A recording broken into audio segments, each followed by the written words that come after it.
What we found that on the night of 8th and 9th, starting as early as 22:30 hours, our cities had a mass raid of drones, unmanned aerial vehicles, UCAVs, starting right from Srinagar, going down right up to Nalia.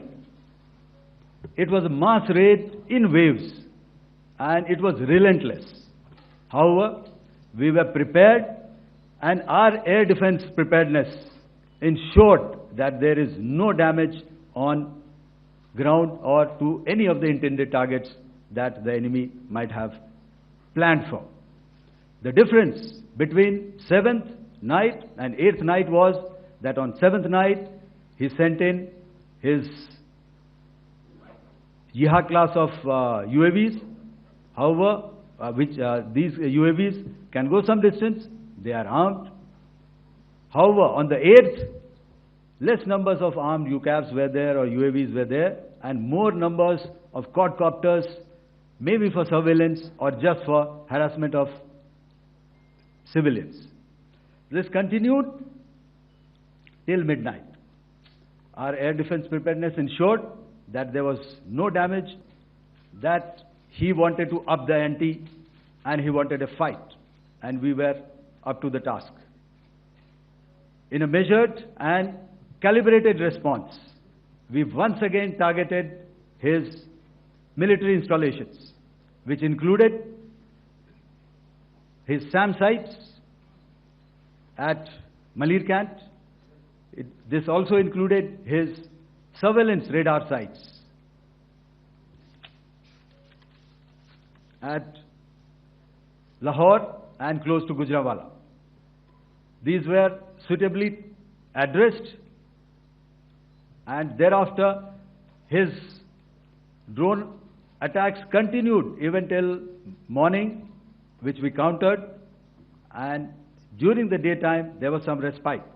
Here I would like to bring out another aspect. What we found was that while the drone attacks were being launched from somewhere close to Lahore, enemy had allowed his civilian aircraft to also continue to fly out of Lahore.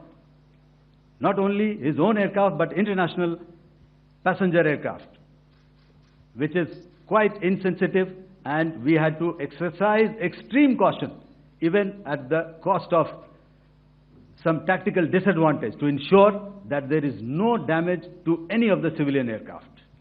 And this was also brought out in our press briefing during the day. On land, we also undertook certain measures such as deployment of air defense and electronic warfare assets to establish an integrated grid with the Indian Air Force, and I have seen and heard some of you wax eloquent about the benefits of such an architecture when it comes to negating and combating air intrusions. We also carried out deployment to include movement of our forces in the land, sea, and air domains. The night of the 9th and the 10th of May saw similar intrusions by drones and aircrafts, and this time there was a concerted effort to target airfields and some very, very important logistic installations, albeit yet again unsuccessful and denied gallantly and efficiently, I must say, by the integrated Indian Air Force and Indian Army Air Defense. We further strengthened our deployment and also initiated some pressure points to send a very clear and unambiguous message to the other side to desist from any misadventures on land. Some of the airfields and dumps saw repeated attacks in waves from the air. All were thwarted. The Pakistan Army has reported to have lost approximately 35 to 40 personnel in artillery and small arms firing on the line of control between the 7th and the 10th of May. What the other side had probably also not reckoned with was the speedy and precise turnaround and hit back by the Indian Air Force.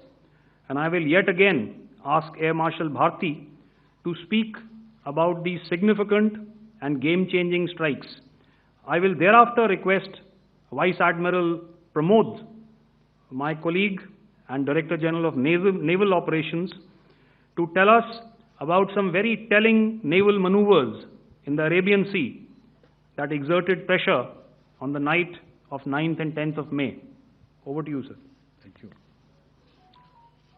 Commencing about 2000 hours, that is 8 p.m. local time, on 8th of May, several Pakistani unmanned aerial systems, drones, combat vehicles attacked multiple IF bases. These included Jammu, Udhampur, Pathankot, Amritsar, Bhatinda, Nal, Dalhousie, Thois, Jaisalmer, Uttarlai, Falodi, Nalia. These were almost simultaneous and they came in waves. All our AD guns and other systems were waiting for them. All these waves were neutralized by our trained crew using the air defense systems that they have, and also some of them were utilized using our legacy systems like Pechoras and IF Summer, which we have recently acquired. And some were neutralized by the Garud snipers. There was no damage on ground from these incursions and these mass raids, if I could call them, from the Pakistani side. However, following these relentless attacks on our air bases, on our forward positions, and on our civilian targets, this was time to convey some message to our adversaries. And therefore, a decision was taken to strike where it would hurt. And towards that, in a swift, coordinated, calibrated attack, we struck his air bases, command centers, military infrastructure, air defense systems across the entire Western Front. The bases we struck include Chaklala, Rafiki, and mind you, Chaklala is Islamabad, Rahim Yar Khan, Sakar, sending a clear message that aggression will not be tolerated. This was followed by strikes at Sargoda, Bholari, Jacobabad. We also struck the C2 centers at Murid, the UAE complex at Murid, Rafiki, radar at Chunia, which I will show you, Rahim Yar Khan airfield, and the unmanned combat aerial vehicle hangar at Sakar. I would like to reiterate here that we have the capability to target every system at these bases and more. However, it was only a measured response to instill good wisdom to our adversary to refrain from further escalation. IF's response was directed only at military installations, avoiding civilian and collateral damage. I would now like to show you some of the effects that have been achieved as a result of our air operation.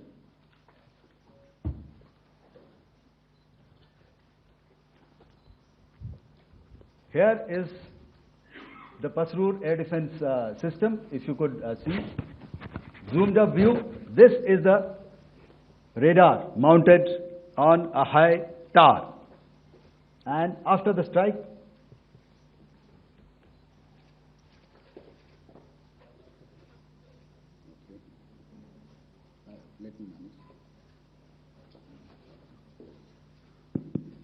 thank you. Can you hear me? Yeah, thank you. And after the strike, this is what has happened. This radar has been taken out, completely burnt. Next slide, please. The Chunia air defense radar, which was taken out on 7th and 8th. This is the radar site. A blown up photograph, once again, on a tower. Not very clear, but what you see very clearly is the after effect after we have struck. The radar head has been completely decapitated. Next slide, please. Arifwala air defense radar. In this complex, you see how it looked before, blown up image, and after really blown up. Next. Now coming to Sargodha airfield. Remember, this is one of their important airfields wherein they have a lot of assets, F-16s, other assets which they keep getting, training institutes. And we have stuck this airfield. It is not, if you zoom in here, then one impact point here on the runway and second impact point of our weapon, precision weapon on the runway. And if you see this blown up, repairing going on. Same here. Next. Raimiar Khan. This is the area we have struck. A deep strike out here and one complex here. So this is how it looked before, and the same. You see a big crater, another crater here, and this complex, after strike, neutralized. Next. Chaklala airfield, Noor Khan, once again a major air base, a lot of their logistic assets out here. This was the chosen complex that we intended to strike and convey a message. Next slide, please. This is how it looked before, and this is how it looked after our strike. Next. Sakar. We chose the radar site at Sakar. This is the radar site, and after it was struck, this is the aftermath, completely burnt out. Next, please. Aircraft shelter. This is how it looked before the strike, and this is how it looked after the strike. The roof of the buildings completely caved in and burnt. Next. Ballari airfield, aircraft hangar. This is how it looked before, and this is how it looked after the precision strike. Next. Jacobabad, aircraft hangar, and this is how it looked after.